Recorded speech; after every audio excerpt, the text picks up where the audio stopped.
Hello दोस्तों, आज हम पौधों में रिप्रोडक्शन के बारे में जानेंगे।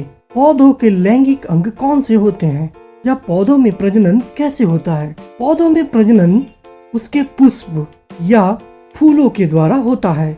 इन फूलों में ही प्रजनन होता है और उसके बाद ये पुष्प या फूल फलों में परिवर्तित हो जाते हैं। तो आइए आज हम इस वीडियो में फूलों में प्रजनन कैसे होता है इसे देखते हैं। यह है पुष्प या फ्लावर।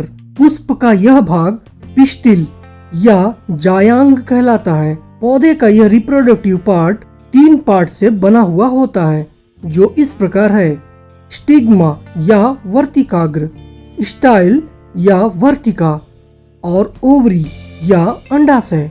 ये है स्टामेन या पुंकेसर। ये पौधे का मेल रिप्रोडक्टिव पार्ट होता है। इसके भी 2 भाग होते हैं, एक तो होता है एंथर या परागकोश और दूसरा फिलामेंट या तंतु। तो क्या सभी पौधों के फूलों में मेल और फीमेल रिप्रोडक्टिव पार्ट्स पाए जाते हैं? नहीं, कुछ पौधों के पुष्प यूनिसेक्सुअल होते हैं। अब यूनिसेक्सुअल का मतलब क्या होता है? यूनिसेक्सुअल का मतलब होता है कि उनमें कुछ फूल मेल होते हैं और कुछ फूल सिर्फ फीमेल होते हैं, जैसे कि वाटरमेलन और पपीता या पपाया। लेकिन कुछ पौधों के फूल बाइसेक्सुअल भी होते हैं, मतलब इनमें मेल और फीमेल रिप्रोडक्टिव पार्ट्स एक ही फूल में मौजूद होता है, जैसे कि हिबिस्कस या गुड़हल और सरसों या मस्टर्ड का पौधा। अब हम इस पुष्प या फूल के रिप्रोडक्टिव पार्ट्स कैसे काम करते हैं इसको देखते हैं। फूलों के रिप्रोडक्टिव पार्ट्स का काम होता है रिप्रोडक्टिव सेल्स को प्रोड्यूस करना। एंथर या परागकोश पॉलन ग्रेन्स या परागकण का उत्पादन करता है। ये पीले रंग में होता है। पॉलन ग्रेन्स के अंदर 2 मेल रिप्रोडक्टिव सेल्स और एक पॉलन न्यूक्लियस होता है और फीमेल पार्ट्स में ओवरी के अंदर ओव्यूल्स और ओव्यूल्स के अंदर फीमेल रिप्रोडक्टिव सेल्स या एग सेल्स होते हैं।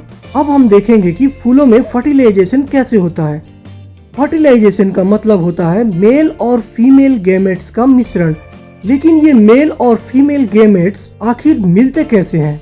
पौधों में ये पॉलन ग्रेन्स विभिन्न माध्यमों जैसे हवा, पानी, कुछ कीड़े मकोड़े या चिड़िया, कभी कभी जानवरों की मदद से स्टामेन से पिस्टिल तक पॉलन के ट्रांसफर को पॉलिनेशन कहा जाता है।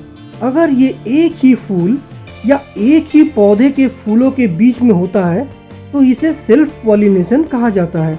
लेकिन यदि ये पॉलिनेशन अलग पौधे के 2 फूलों के बीच में हो तो इसे क्रॉस पॉलिनेशन कहा जाता है। पॉलन स्टिग्मा तक पहुंचने के बाद जर्मिनेट हो जाता है। पॉलन ट्यूब स्टाइल से होते हुए अंत में ओव्यूल तक पहुंचता है।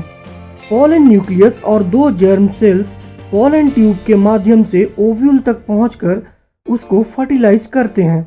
कई विभाजनों के बाद जाइगोट एम्ब्रियो में बदल जाता है।